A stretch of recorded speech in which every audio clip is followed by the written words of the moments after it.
দর্শনের দ্বারা যে কৃষ্ণ প্রেমের বাড়িবাত হয়। আমরা কৃষ্ণ বলে কাদি গজা না বলো, জাগতিক বিষয়বস্তু না পেলে আমাদের চোখের জলের অন্ত থাকে না। বাড়ি গাড়ি নারী কবিতা সুন্দরী রমণী জমিদারি ব্যাংকের অ্যাকাউন্ট নাম্বার এগুলো অনিত্য গো, প্রয়োজন নেই এ কথা বলবো না, জীবনের সঙ্গে এগুলো জড়িয়ে আছে, কিন্তু এটা চিরন্তন সত্য। যার কৃপায় আমার এই উত্তম উৎসজনক, আমি যদি তার ভজন না করি, তার গুণগান না করি, তার চরণের শরণাগতি আমাদের যদি না থাকে, তাহলে আমাদের মানব জন্মটা মিথ্যা।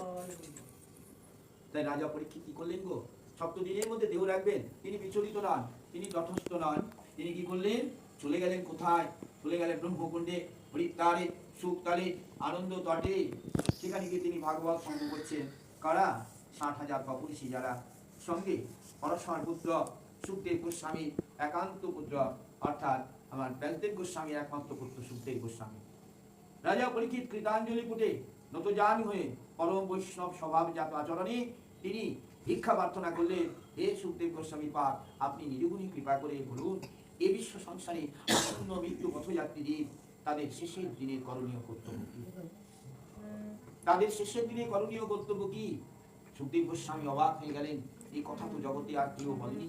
হে রাজন, আপনি যথার্থই বলেছেন, আসন্ন মৃত্যু পথযাত্রী জীবের শিশির করণীয় ভাগবত কথা শ্রবণ কীর্তন, হরিনাম সংকীর্তন, সাধু সঙ্গ সৎসঙ্গ, ভক্ত সঙ্গ প্রসাদ সাধন এবং ভক্তের পদধৌত বাড়ি বা জল, ভক্তের পদরেণু আর ভক্তভুক্ত ফল, এই 3 সাধনার ফলাফল।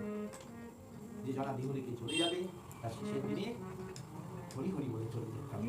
তাই রাজা পরীক্ষিত যখন এই ভিক্ষা প্রার্থনা করলেন,